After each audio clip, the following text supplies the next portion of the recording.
Hi friends, എല്ലാവർക്കും എൻ്റെ ചാനലിലേക്ക് സ്വാഗതം. ഇന്നിവിടെ നല്ല മഴയാണ് കേട്ടോ. നിങ്ങളുടെ അവിടെയൊക്കെ ഉണ്ടാവുമെന്ന് വിചാരിക്കുന്നു. അപ്പോൾ ഫ്രണ്ട്സ്, ഇന്ന് ഞാനൊരു കിടിലൻ റെസിപ്പി ആയിട്ടാണ് വന്നത്. വിജയ് സേതുപതിയുടെ സോഷ്യൽ മീഡിയയിൽ വൈറലായ ഗ്രീൻ ചിക്കൻ 65. അപ്പോൾ നമുക്ക് ഉണ്ടാക്കി നോക്കിയാലോ.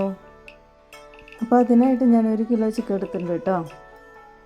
അപ്പോൾ എൻ്റെ ചാനലായ പാകത്തിന് ഇപ്പോൾ 2 സ്പൂൺ എടുക്കുക. ഞാൻ എടുത്തിട്ടുള്ളത് അധികം എല്ലില്ലാത്ത ചിക്കനാട്ടോ. അപ്പോൾ നമുക്ക് അതിലേക്ക് 1 സ്പൂണ് മഞ്ഞൾപ്പൊടിയും പിന്നെ 2 സ്പൂണ് തൈരും ചേർത്ത് നന്നായി മിക്സ് ചെയ്ത് അത് മാറ്റി വയ്ക്കാം കേട്ടോ. അപ്പോൾ ഇനി നമുക്കിതിലേക്ക് ആവശ്യമായ ഗ്രീൻ മസാല എന്തൊക്കെയാണെന്ന് പരിചയപ്പെടാം കേട്ടോ. അതിനായിട്ട് ഞാനിവിടെ വെളുത്തുള്ളി, ഇഞ്ചി, ജീരകം, പച്ചമുളക്, കറിവേപ്പില, മല്ലിയില എടുത്തിട്ടുണ്ട്. ഇത് നന്നായിട്ട് നമുക്ക് മിക്സിയിൽ അരച്ചു കൊണ്ടുവരാം. നല്ല പേസ്റ്റ് പോലെ അരിഞ്ഞിട്ടുണ്ട്. ഇനി അത് ചിക്കനിലേക്ക് നമുക്ക് പരട്ടി വെക്കാം കേട്ടോ. ഇതിലേക്ക് ആവശ്യമായത് 1 സ്പൂൺ മസാലപ്പൊടി, പിന്നെ വേണ്ടത് 1 സ്പൂൺ കുരുമുളക് പൊടി. ചിക്കൻ വറുക്കുമ്പോൾ നല്ല ക്രിസ്പിയായി കിട്ടാൻ വേണ്ടിയിട്ട് ഞാൻ 1 സ്പൂൺ അരിപ്പൊടി ചേർത്തിട്ടുണ്ട് കേട്ടോ. പിന്നെ 1 കോഴിമുട്ട പൊട്ടിച്ച് വെച്ചിട്ടുണ്ട്. ഇപ്പോൾ മഴയുടെ ശക്തി കുറഞ്ഞിട്ടുണ്ട് കേട്ടോ. ഇനി എപ്പോഴാണ് അടുത്ത് തുടങ്ങാമെന്ന് അറിയില്ല.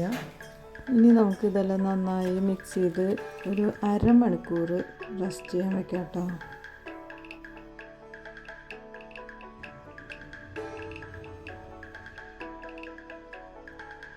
എണ്ണ ചൂടായി വന്നിട്ടുണ്ട്. അപ്പോൾ നമുക്ക് അതിലേക്ക് ഗ്രീൻ ചിക്കൻ കുറേശ്ശായിട്ട് വറുത്തെടുക്കാം കേട്ടോ.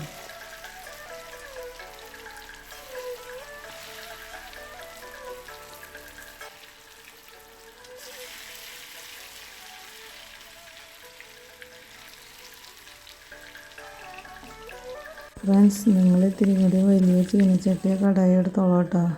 എനിക്കൊരു അബദ്ധം പറ്റിപ്പോയി. നമ്മുടെ ഗ്രീൻ ചിക്കൻ വെന്തിട്ടുണ്ട്. അപ്പോൾ നമുക്കത് വറുത്ത് കോരിയെടുക്കാം.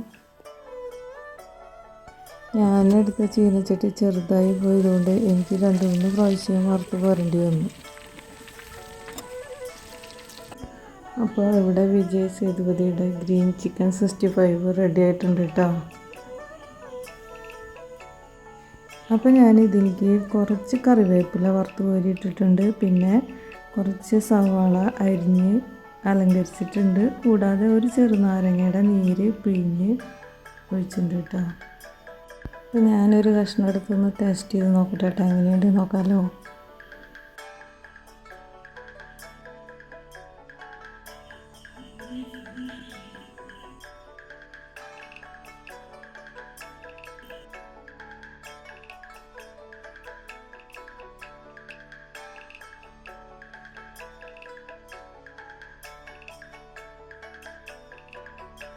കൂട്ടുകാരെ, നിങ്ങൾക്ക് എൻ്റെ വീഡിയോ ഇഷ്ടപ്പെട്ടു എന്ന് വിചാരിക്കുന്നു. അപ്പോൾ എൻ്റെ ചാനൽ സബ്സ്ക്രൈബ് ചെയ്യാനും ലൈക്ക് ചെയ്യാനും ഷെയർ ചെയ്യാനും മറക്കരുത് കേട്ടോ.